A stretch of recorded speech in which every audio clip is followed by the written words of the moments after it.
بات ہے ایک جنگل کی اور وہاں ایک کوا رہتا تھا۔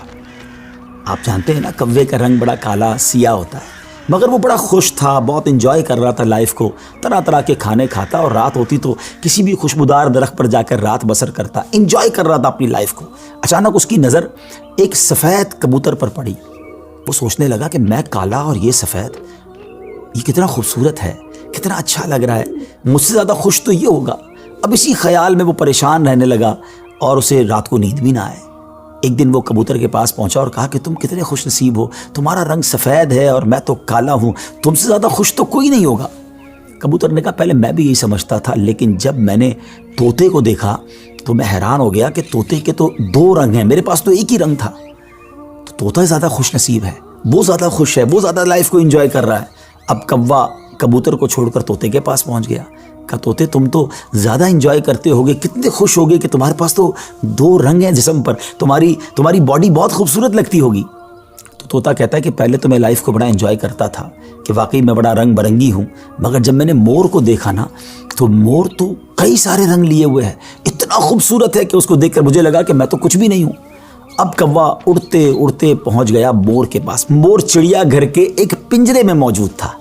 پہلے تو وہ انتظار کرتا رہا کیونکہ بہت سارے لوگ مور کو دیکھنے آئے تھے۔ جب سارے لوگ دیکھ کر چلے گئے تو کوا مور کے پاس گیا کہ اے مور، ذرا یہ تو بتاؤ تم کتنے خوش ہو، کتنے رنگ ہیں تمہارے پاس، تم کتنے خوبصورت ہو۔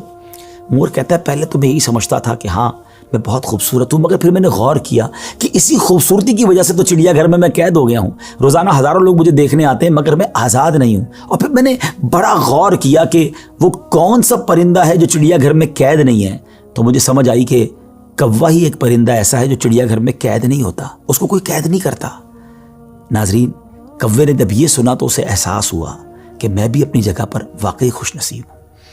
اب یہاں بظاہر تو یہ ایک فرضی واقعہ ہے، لیکن اگر اس کو ہم اپنی زندگیوں پر امپلیمنٹ کریں، اپنے بارے میں سوچیں، ہمارے پاس بہت کچھ ہے، لیکن جب کسی کو ہم سے زیادہ والے کو ہم دیکھتے ہیں نا تو ہمیں اپنی چیزیں کمتر نظر آنے لگتی ہیں، اپنا گھر چھوٹا لگنے لگتا ہے، اپنی موٹر سائیکل، اپنی گاڑی، اپنی سائیکل وہ ہمیں بڑی کمتر لگتی ہے جب کسی کی بڑی گاڑی دیکھتے ہیں، کسی کا بڑا گھر دیکھتے ہیں، کسی کی لائف سٹائل کو دیکھتے ہیں، جو ہے اس پر انجوائے نہیں کرتے بلکہ اس پر شکوہ کرتے ہیں، ناشکری کرتے ہیں۔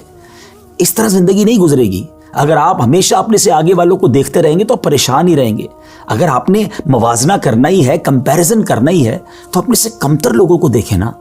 کئی لوگ بڑی مشکل زندگی گزار رہے ہیں، اللہ نے مجھے اور آپ کو بہت خوشحال رکھا ہے، جی ہاں اب بھی ہم لاکھوں کروڑوں سے اچھے ہیں، لیکن مسئلہ یہ کہ ہمیں تو آگے والوں کو دیکھ کر ڈیمورلائز ہونا ہوتا ہے۔ شکر ادا کیجئے، اور سبحان اللہ، میرے رب کا تو وعدہ بھی ہے نا قرآن میں، لَإِن شَكَرْتُمْ لَأَزِيدَنَّكُمْ، تم میرا شکر ادا کرو میں تمہیں اور دوں گا۔